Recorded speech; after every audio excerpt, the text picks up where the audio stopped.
پاکستان اس وقت ایک ایسے دوراہے پر کھڑا ہے جہاں ایک طرف سیاسی بے یقینی ختم ہونے کا نام نہیں لے رہی، دوسری طرف بلوچستان میں دہشت گردی کے واقعات ایک بار پھر قومی سلامتی پر سوالات اٹھا رہے ہیں، جبکہ عالمی سطح پر تیزی سے بدلتے حالات پاکستان کے لیے موقع بھی پیدا کر رہے ہیں۔ آج ہم صرف خبریں نہیں سنائیں گے بلکہ ان خبروں کے پیچھے چھپی حقیقت کو سمجھنے کی کوشش کریں گے۔ السلام علیکم، میں ہوں شاہ جی اور آپ دیکھ رہے ہیں شاہ جی کی باتیں۔ آج 7 جولائی 2026 اور منگل کا دن ہے۔ ناظرین، پاکستان میں سیاسی کشیدگی اب ایک وقتی بحران نہیں بلکہ ایک مستقل کیفیت بنتی جا رہی ہے۔ ایک طرف حکومت اپنی آئینی مدت اور حکومتی کارکردگی پر زور دے رہی ہے، جبکہ دوسری طرف تحریک انصاف مسلسل یہ موقف اختیار کیے ہوئے ہے کہ سیاسی استحکام کے لیے سیاسی اعتماد اور قومی مکالمہ ناگزیر ہے۔ اصل سوال یہ نہیں کہ کون غلط ہے اور کون صحیح، اصل سوال یہ ہے کہ کیا پاکستان مسلسل سیاسی محاذرائی کا متحمل ہو سکتا ہے؟ ایک ایسی معیشت جو پہلے ہی دباؤ کا شکار ہے، وہاں سرمایہ کار سیاسی استحکام بھی دیکھتے ہیں۔ جب سیاسی درجہ حرارت مسلسل بلند ہے تو معیشت، سرمایہ کاری اور عوامی اعتماد تینوں متاثر ہوتے ہیں۔ میری نظر میں اب پاکستان کو ایک دوسرے کو شکست دینے کی نہیں بلکہ پاکستان کو آگے لے جانے کی سیاست کی ضرورت ہے۔ ناظرین، گزشتہ دنوں بلوچستان کے ضلع زیارت میں پولیس چوکی پر حملے میں 9 پولیس اہلکار شہید ہوئے۔ بعد ازاں سیکورٹی فورسز نے کارروائی کرتے ہوئے متعدد حملہ آوروں کو ہلاک کیا۔ سب سے پہلے ہم اپنے شہداء کو خراج عقیدت پیش کرتے ہیں، لیکن اس واقعے کے بعد ایک سنجیدہ سوال پیدا ہوتا ہے۔ آخر بلوچستان میں ایسے واقعات بار بار کیوں پیش آتے ہیں؟ صرف فوجی کارروائیاں ضروری ہیں، لیکن کیا وہ کافی ہیں؟ میری رائے میں نہیں۔ بلوچستان کا مسئلہ صرف سیکورٹی کا نہیں ہے، یہ گورننس، ترقی، روزگار، تعلیم، مقامی اعتماد اور سیاسی شمولیت کا بھی مسئلہ ہے۔ جب تک ریاست سختی کے ساتھ ساتھ اعتماد سازی اور ترقی پر بھی یکساں توجہ نہیں دے گی، مستقل امن حاصل کرنا مشکل رہے گا۔ دوستو، دنیا کی سیاست بھی تیزی سے تبدیل ہو رہی ہے۔ امریکہ اور ایران کے درمیان سفارتی رابطوں کے بارے میں نئی اطلاعات سامنے آ رہی ہیں اور پاکستان کا نام بھی ممکنہ سفارتی کردار کے حوالے سے لیا جا رہا ہے۔ اگر پاکستان واقعی ایک مؤثر ثالث کا کردار ادا کرنے میں کامیاب ہوتا ہے تو یہ اس کی سفارتی ساکھ کے لیے ایک اہم موقع ہوگا۔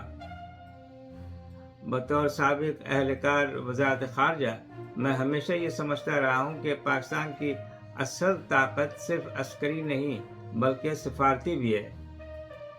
ہمیں دنیا میں تنازعات بڑھانے والے نہیں بلکہ پل بنانے والے ملک کے طور پر پہچانا جانا چاہیے۔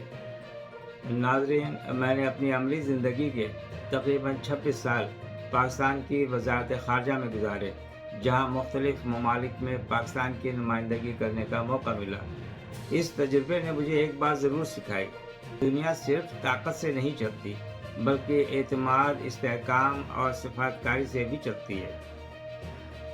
کوئی بھی ملک، خواہ وہ کتنا ہی طاقتور کیوں نہ ہو، اگر اندرونی طور پر تقسیم کا شکار ہو جائے تو اس کی عالمی حیثیت بھی متاثر ہوتی ہے۔ آج دنیا پاکستان کو صرف ہمارے بیانات سے نہیں بلکہ ہمارے داخلی حالات سے بھی دیکھتی ہے۔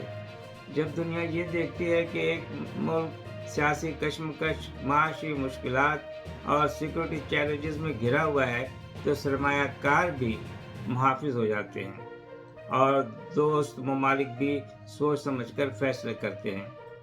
اس لیے میں ہمیشہ کہتا ہوں کہ داخلی استحکام ہی مضبوط خارجہ پالیسی کی بنیاد ہوتا ہے۔ ناظرین، ہم سب اپنی اپنی سیاسی پسند رکھتے ہیں اور یہ ہر شہری کا آئینی حق ہے، لیکن ایک سوال ہم سب کو اپنے آپ سے ضرور پوچھنا چاہیے: کیا ہم ایسی سیاست چاہتے ہیں جس میں ہر آنے والا دن ایک نئے بحران کی خبر لے کر آئے، یا پھر ایسی سیاست جہاں اختلاف بھی ہو مگر ریاستی مفاد سب سے پہلے ہو؟ تاریخ ہمیں یہی بتاتی ہے کہ قومیں صرف نعروں سے نہیں بلکہ اداروں کی مضبوطی، قانون کی حکمرانی اور قومی یکجہتی سے آگے بڑھتی ہیں۔ پاکستان بھی اسی راستے پر چلے گا تو ترقی کرے گا۔